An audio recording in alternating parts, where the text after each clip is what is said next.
أعوذ بالله من شرور أنفسنا ومن سيئات أعمالنا من يهدي الله فلا مضل له ومن يضلله فلا هادي له ونشهد أن سيدنا وسندنا ومولانا محمدا عبده ورسوله أما بعد فأعوذ بالله من الشيطان الرجيم بسم الله الرحمن الرحيم سبحان الذي أسرى بعبده ليلا من المسجد الحرام إلى المسجد الأقصى الذي باركنا حوله لنريه من آياتنا إنه هو السميع البصير قال رسول الله صلى الله عليه وسلم أرسلت إلى الخلق كافة وختم بي النبيون آمنت بالله وصدق الله مولانا العظيم اللهم صل على سيدنا محمد وعلى آل سيدنا ومولانا محمد وبارك وسلم وصل عليه اللهم بارك على محمد وعلى آل محمد كما باركت على إبراهيم وعلى آل إبراهيم إنك حميد مجيد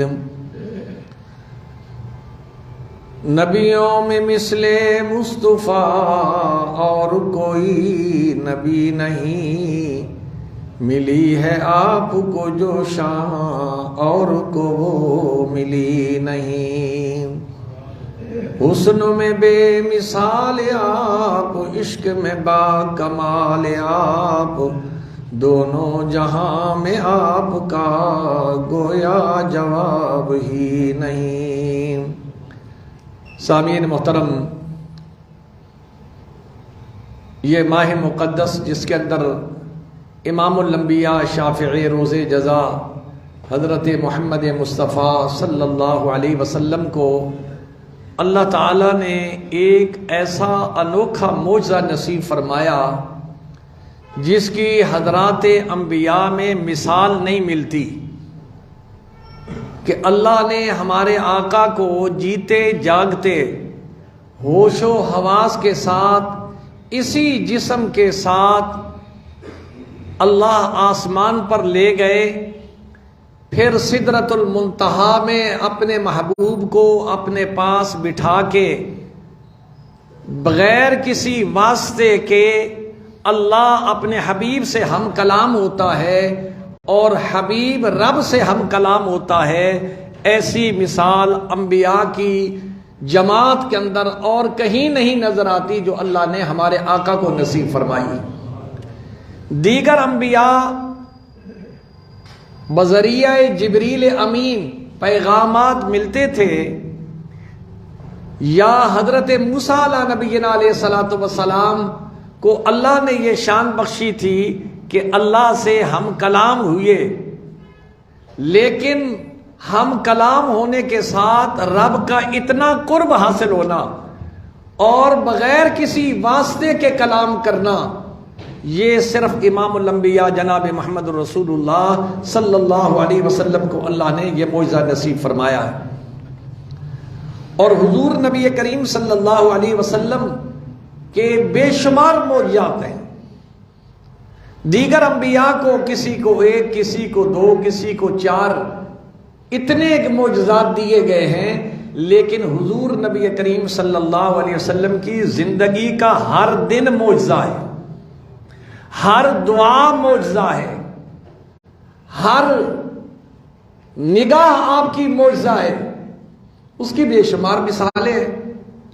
نبی کریم صلی اللہ علیہ وسلم کی انگلیوں سے چشموں کا جاری ہونا، موسیٰ علیہ نبی علیہ السلام کا معجزہ تھا جب وہ قوم کو ساتھ لے کے جا رہے تھے اور انہیں پیاس لگی تھی اور اللہ کی بارگاہ میں درخواست پیش کی تھی، یا اللہ یہ قوم تو اب پیاسی مرتی ہے، کیا کروں؟ تو رب العالمین نے ارشاد فرمایا وَإِذِ اسْتَسْقَىٰ مُوسَىٰ لِقَوْمِهِ فَقُلْنَا اضْرِب بِّعَصَاكَ الْحَجَرَ، جب موسیٰ علیہ السلام نے رب سے پانی طلب کیا رب العالمین نے ارشاد فرمایا میرے حبیب یہ جو میں نے آپ کو آسا عطا فرمایا ہے اس آسے کو پتھر پر مارنا آپ کا کام ہے اور پتھر سے 12 چشموں کا جاری کر دینا میں رب العالمین کا کام ہے۔ قرآن کہتا ہے فَانْفَجَرَتْ مِنْهُ اثْنَتَا عَشَرَةَ عَيْنًا، پتھر سے 12 چشمے جاری ہوئے۔ لیکن آج بھی آپ دیکھیں پتھروں سے تو پانی نکلتا ہے لیکن اس کی کائنات کے اندر مثال نہیں۔ حدیبیہ کے مقام پر صحابہ کرام رضوان اللہ تعالیٰ علیہ مجمعین پیاسے ہیں، حضور کی خدمت میں عرض کرتے ہیں آقا سواریاں بھی مرتی ہیں، بندے بھی بے ہوش ہوئے ہیں، کیا کریں؟ اللہ کے محبوب نے فرمایا تھوڑا سا پانی لے کے آؤ کسی برتن میں۔ پورے مجمع سے پانی اکٹھا کیا تو 1 گلاس جتنا پانی اکٹھا ہوا۔ میرے آقا جناب محمد رسول اللہ صلی اللہ علیہ وسلم نے اپنی انگشتان مبارک ان پانی کے برتن کے اندر یوں ڈالا۔ صحابہ فرماتے ہیں ہماری آنکھوں نے دیکھا حضور کی انگلیوں سے پانی کے فوارے جاری ہو گئے۔ 1500 صحابہ ہیں، 1500 صحابہ نے پانی بھی پیا، مشکیں بھی بھری، جانوروں کو بھی پلایا، اور اس کے بعد حضور نے فرمایا کیا ساروں کی ضرورت پوری ہو گئی ہے؟ یا رسول اللہ بالکل پوری ہو گئی ہے۔ میرے آقا نے یوں انگلیاں نکالی اور یوں چھڑک دی، فرمایا اگر تم یہ کہتے کہ یہ ساری زندگی چلتا رہتا اور آپ یہ نہ کہتے کہ بس، تو یہ میری انگلیوں سے اللہ ساری زندگی پانی کے چشمے جاری کر دیتا۔ اس لیے فرما قرب موسیٰ اور ہے، قرب محمد اور ہے، طور سینا اور ہے، عرش معلا اور ہے۔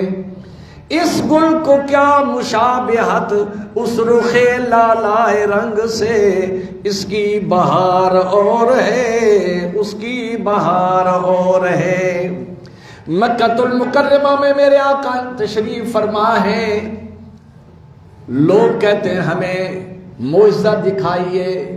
میرے آقا فرش پہ کھڑے ہو کے آسمان کا جو چاند ہے انگلی کا یوں اشارہ فرماتے ہیں، دنیا نے دیکھا کہ چاند کے 2 ٹکڑے ہو گئے۔ یہ آپ کی انگلیوں میں اللہ نے یہ برکت رکھی تھی۔ وہ میرے آقا جناب محمد رسول اللہ صلی اللہ علیہ وسلم مدینہ طیبہ میں حضور خطبہ دے رہے ہیں، ایک شخص حاضر ہوا، یا رسول اللہ پیاسے مرتے ہیں، بارش نہیں ہو رہی، فصل نہیں ہے۔ میرے آقا جناب محمد رسول اللہ صلی اللہ علیہ وسلم نے یوں بادلوں پر اشارہ فرمایا۔ صحابہ فرماتے ہیں نماز پڑھنے کی دیر تھی، گھر نہیں پہنچ سکے اور بارش شروع ہو گئی۔ 1 گھنٹہ نہیں، پورا ہفتہ حضور نے جو بادلوں کو یوں حکم عطا فرمایا نا، پورا ہفتہ بارشیں رہی۔ وہی آدمی اگلے جمعے پھر آیا، یا رسول اللہ تو ہمارے مکان بھی گر رہے ہیں۔ حضور نبی کریم صلی اللہ علیہ وسلم نے پھر دعا فرمائی اور ہاتھوں کو یوں اشارہ فرمایا تو جیسے بادل آئے تھے ویسے چلے گئے۔ یہ میرے نبی کا معجزہ ہے، یہ کسی اور نبی کا معجزہ نہیں ہے۔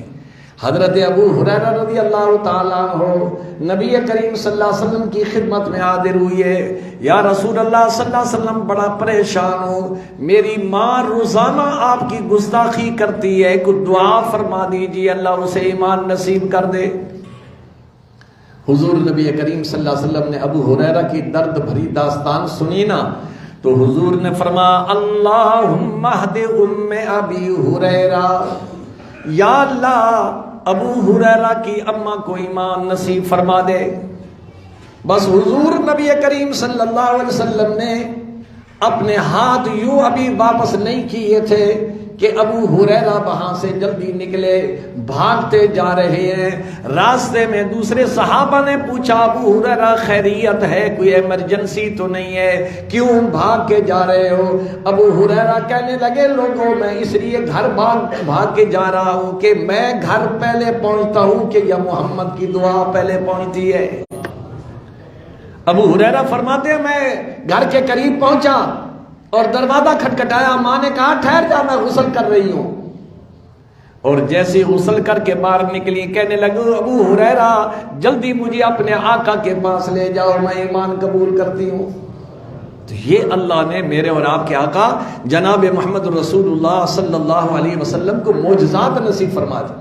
ابو جہل آیا اور حضور نبی کریم صلی اللہ علیہ وسلم کی خدمت میں حاضر ہوا، مٹھی بند کی ہوئی ہے، اور کہتا ہے آج آپ کی نبوت کا اور آپ کی سچائی کا پتہ چلتا ہے نا۔ حضور نے فرمایا کیا بات ہے؟ کہنے لگا یہ میرے ہاتھ میں جو چیز ہے آپ بتائیں کیا ہے؟ میرے اور آپ کے آقا جناب محمد الرسول اللہ صلی اللہ علیہ وسلم نے ابو جال کے ہاتھ میں یوں اشارہ کر کے ارشاد فرمایا، اے ابو جال کے ہاتھ میں کنکری ہو، تم بتاؤ کہ میں کون ہوں۔ حضور نبی کریم صلی اللہ علیہ وسلم نے ابو جال کے ہاتھ کی طرف اشارہ فرمایا، اور دنیا کہتی ہے پھر کنکریاں بھی حضور نبی کریم صلی اللہ علیہ وسلم کی گواہی میں بولی، لا الہ الا اللہ، لا الہ الا اللہ، حسبی ربی جل اللہ، ما فی قلبی غیر اللہ، نور محمد صلی اللہ، لا الہ الا اللہ۔ یہ تو بے شمار فرشت ہے۔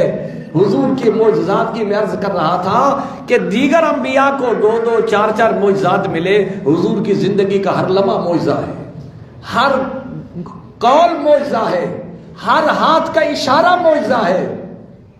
نبی کریم صلی اللہ علیہ وسلم نے صحابہ کو فرمایا جاؤ وہ سامنے درخت کھڑے ہیں نا، ان کو جا کے کہو اللہ کے نبی تمہیں بلا رہا ہے۔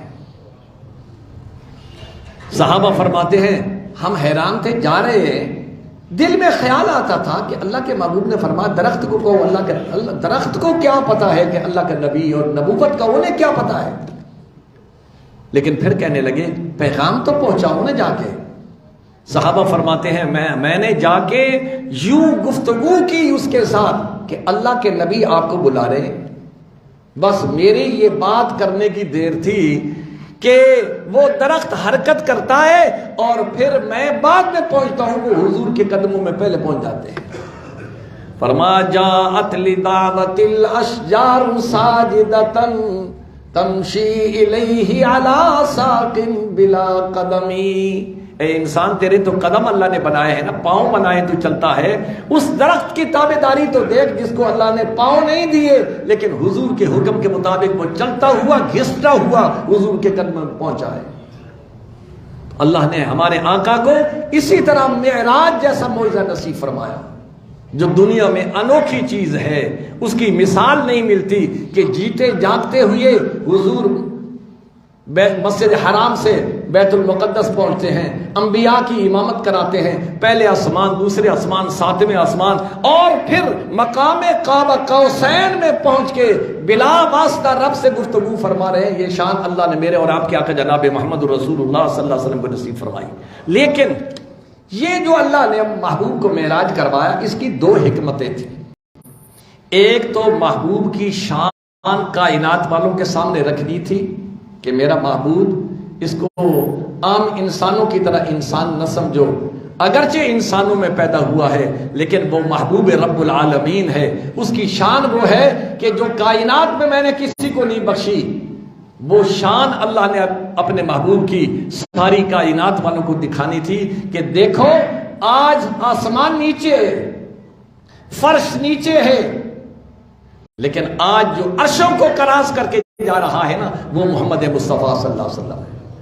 حضور کو آسمانوں پر رب نے اس لیے بلایا کہ میرے اور آپ کے آقا جناب محمد رسول اللہ صلی اللہ علیہ وسلم صرف انسانوں کے نبی تو نہیں، وہ تو کل کائنات کے نبی تھے، جن و بشر کے نبی تھے، بحر و بر کے نبی تھے، فرشتوں کے نبی تھے، جنات کے نبی تھے، ساری کائنات کے نبی۔ تو فرشتوں اور جنت کے بھی حضور نبی ہیں۔ اللہ نے حضور نبی کریم صلی اللہ علیہ وسلم کو عرشوں پر بلا کر فرما محبوب تیری حکومت جو میں نے عطا فرمائی ہے اس کی رینج تو بڑی وسیع ہے، آج آپ کو آسمانوں پر میں بلا رہا ہوں تاکہ آسمانوں والوں کو بھی پتہ چلے کہ نبی ہمارا بھی نبی ہے۔ فرشتے بھی فخر کر رہے ہیں کہ آج ہمیں حضور کا دیدار ہو رہا ہے۔ دوسری وجہ یہ تھی رب کو نبی کریم صلی اللہ علیہ وسلم کو آسمانوں پر بلانے کی، لِنُرِيَهُ مِنْ آیاتنا۔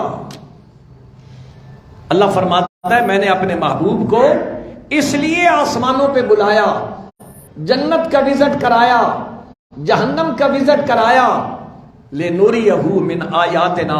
فرمایا ہر نبی صرف میرے کہنے کے مطابق اس نے کہا جنت ہے، جہنم ہے،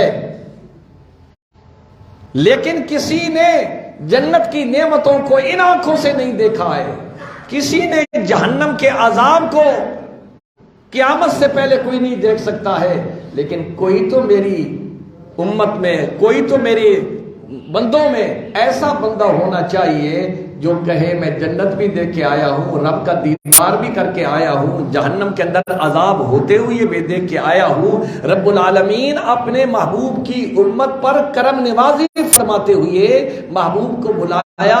محبوب میں نے کسی نبی کو نہیں بلایا کہ وہ جا کے اپنی امت کو بتائے، کیونکہ تیری نسبت تیری امت کے ساتھ ہے، میں چاہتا ہوں کہ تیری امت میرے عذاب سے بچ جائے۔ آپ بتائیں گے نا ان کو یہ ایسا ہو رہا تھا، ایسا ہو رہا تھا، تو گویا کہ آپ عینی شاہد ہوں گے کہ میں دیکھ کے آیا ہوں۔ اور سرکار دو عالم سرور کائنات صلی اللہ علیہ وسلم تشریف لے جا رہے ہیں، وزٹ کر رہے ہیں جہنم کا، تو اچانک آپ نے دیکھا، اللہ نے کئی چیزیں دکھائیں آپ کو، لِنُرِيَهُ مِنْ آیاتنا۔ جو مقصد معراج ہے، اللہ اپنے محبوب کو دکھانا چاہتا تھا کہ محبوب جا کے دیکھے کہ کیسے کیسے عذاب ہو رہے ہیں، کس وجوہات کی بنا پر عذاب ہو رہے ہیں۔ تو حضور نبی کریم صلی اللہ علیہ وسلم نے دیکھا، میں نے ایک قوم کو دیکھا جن کے ناخن تانبے کے، اور وہ اپنے چہرے کو چھیل رہے ہیں، خون رس رہا ہے، عجیب کیفیت ہے۔ میرے اور آپ کے آقا جناب محمد رسول اللہ صلی اللہ علیہ وسلم نے جبریل امین سے پوچھا، جبریل یہ کیسے لوگ ہیں، کیوں ان کو عذاب ہو رہا ہے؟ یہ مقصد تھا معراج کروانے کا کہ تاکہ محبوب اپنی آنکھوں سے دیکھے اور امت کو ڈرائے۔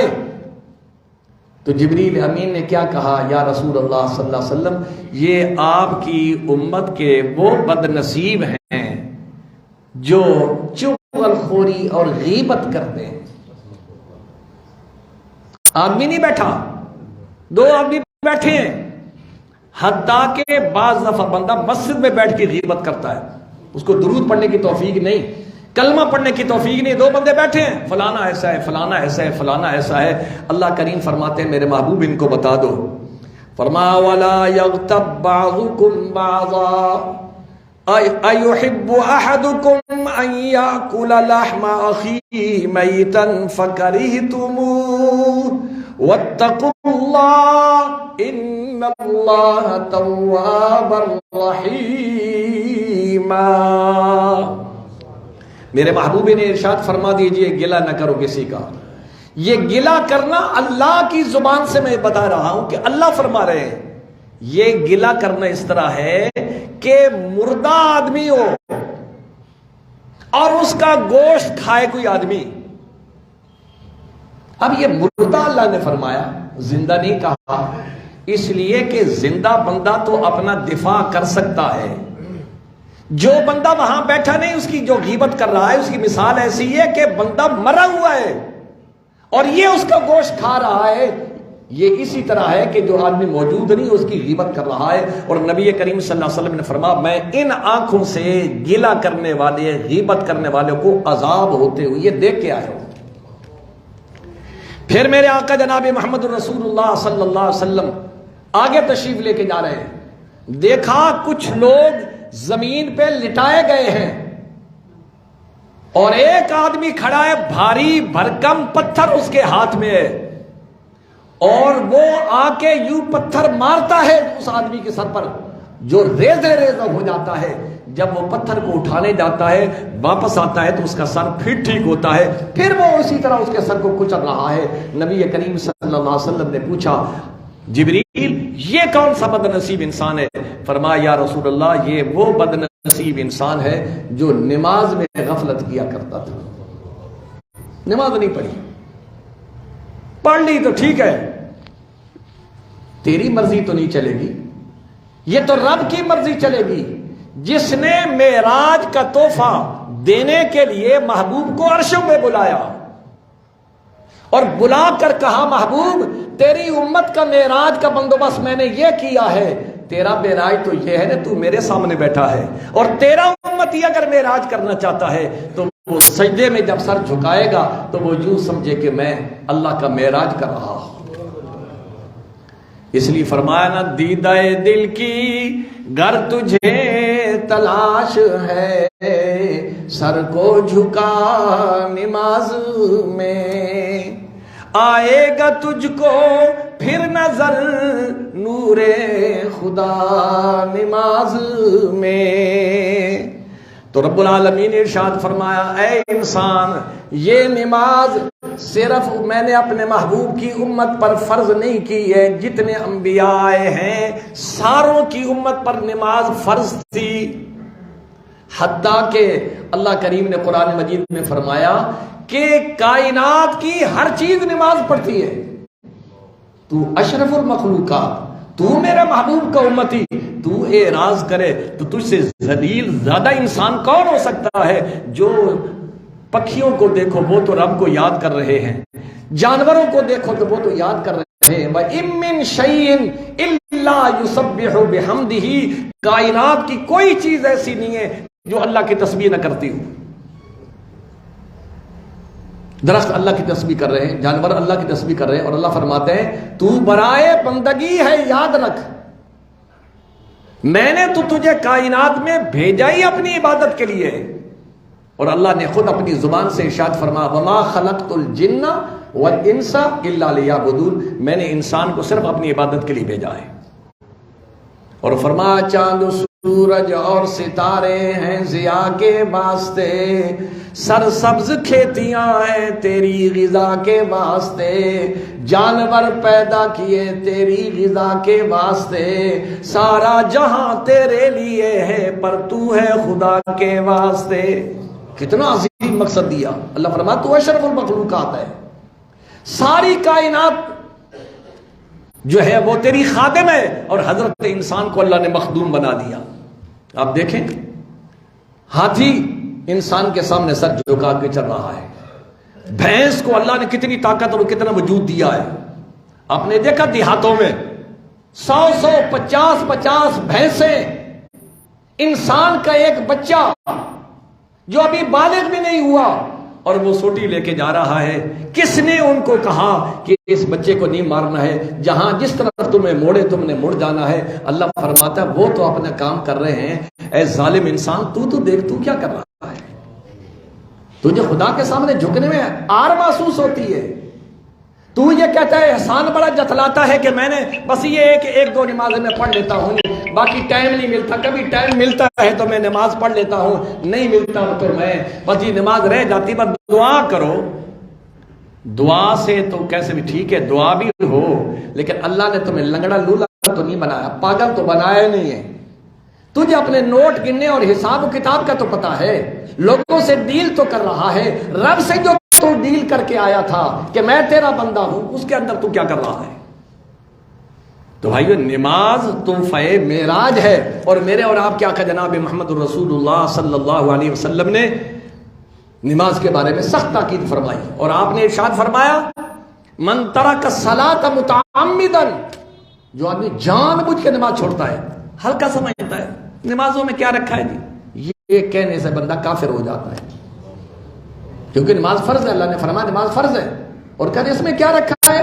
تو گویا کہ خدا کے اس فریضے کے انکار کر کے اسے پتہ ہی نہیں اور اس کا ایمان چلا گیا ہے۔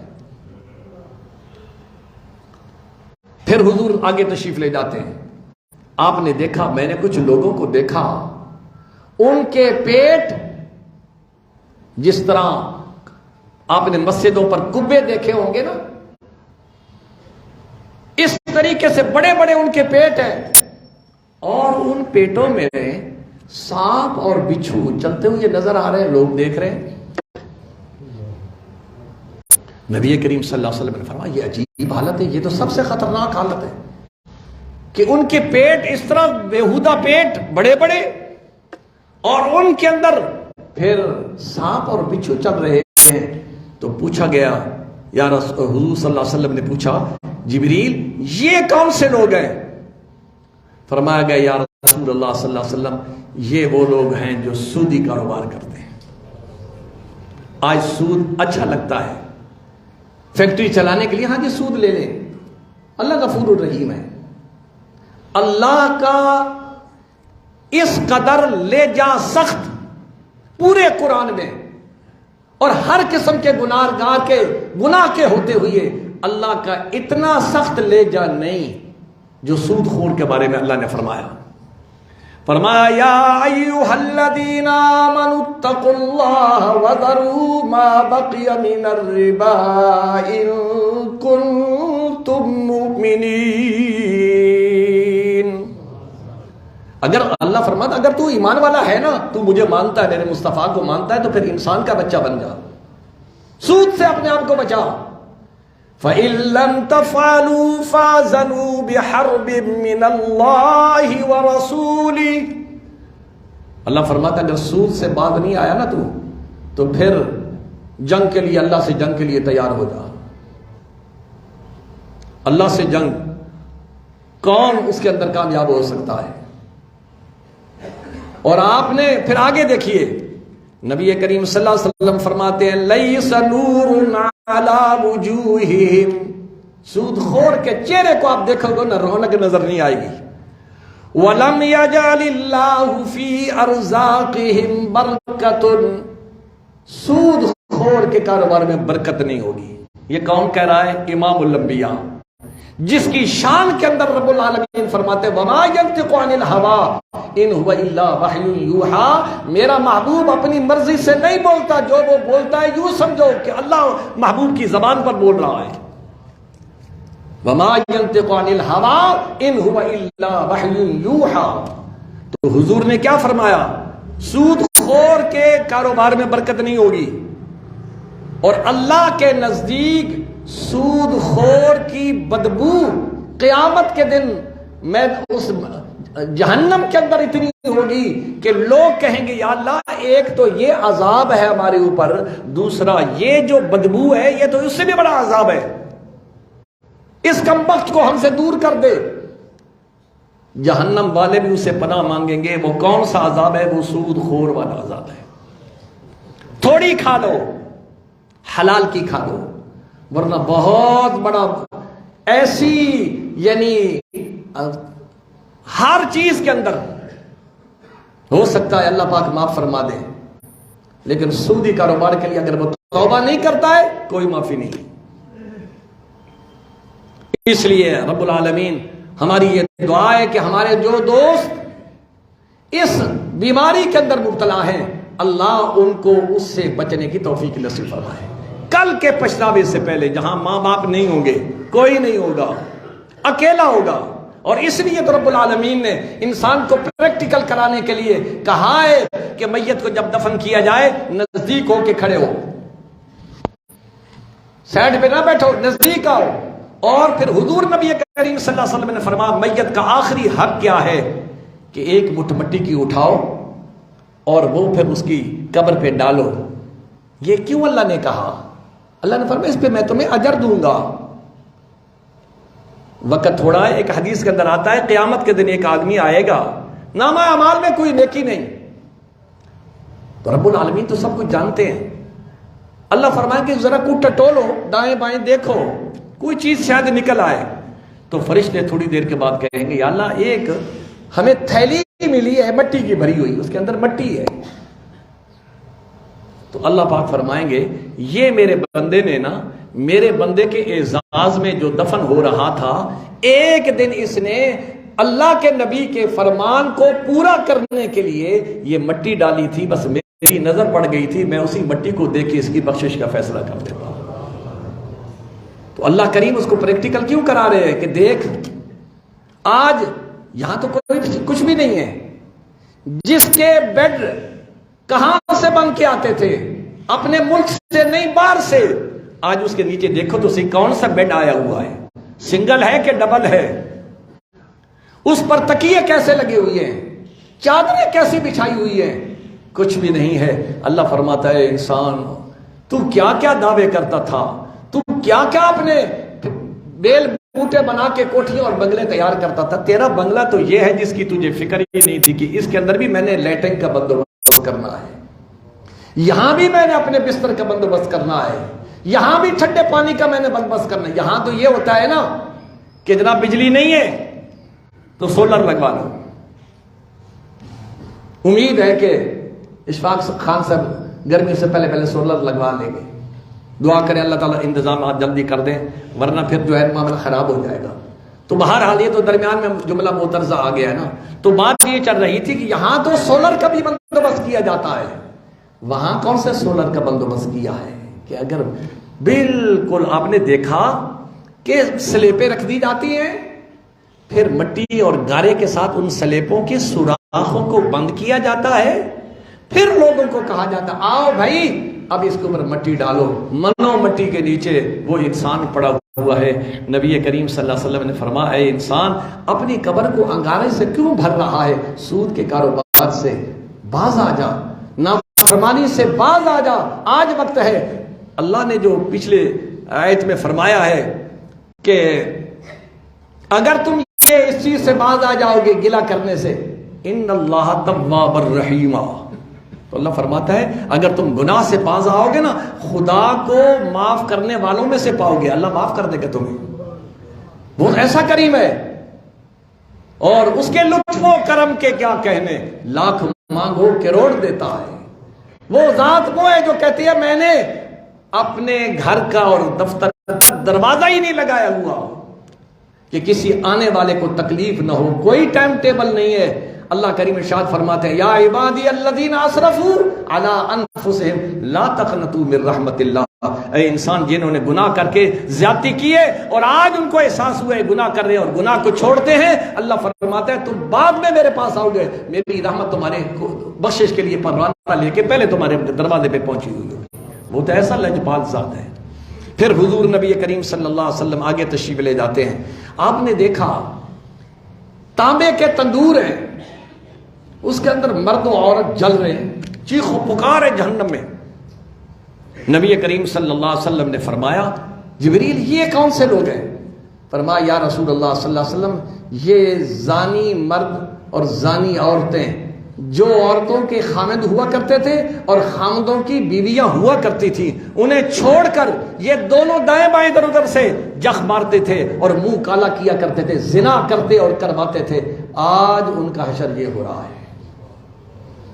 نبی کریم صلی اللہ علیہ وسلم نے فرمایا بدا الاسلام غریبا وسیعود غریبا.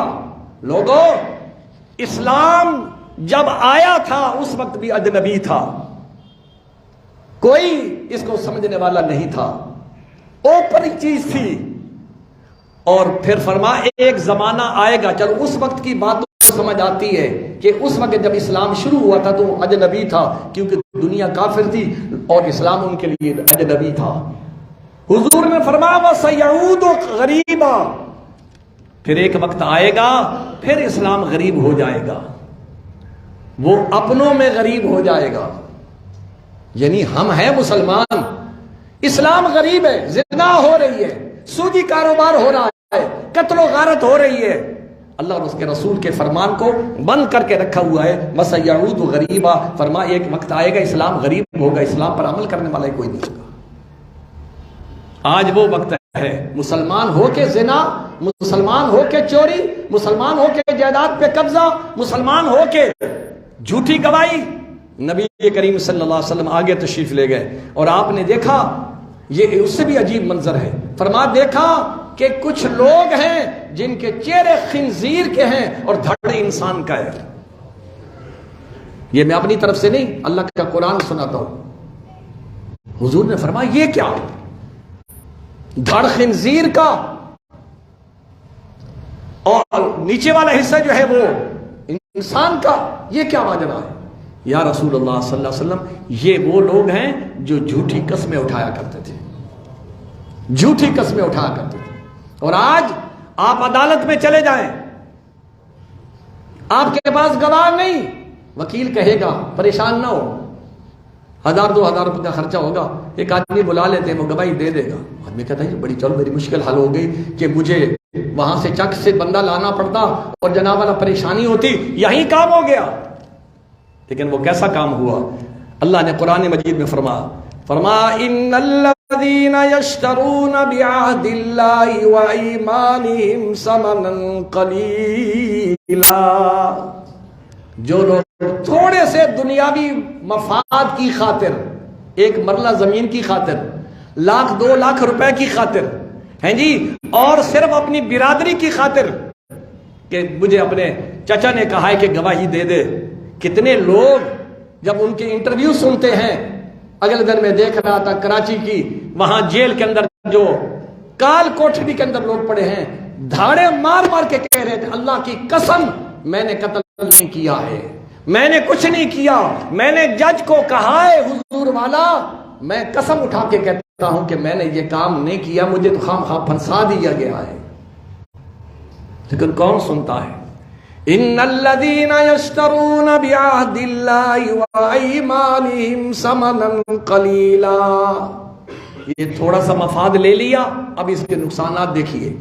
اولئک لا خلاق لہم فی الآخرہ، اللہ فرماتا ہے قیامت کے دن ان کا میری نعمتوں میں کوئی حصہ نہیں ہوگا۔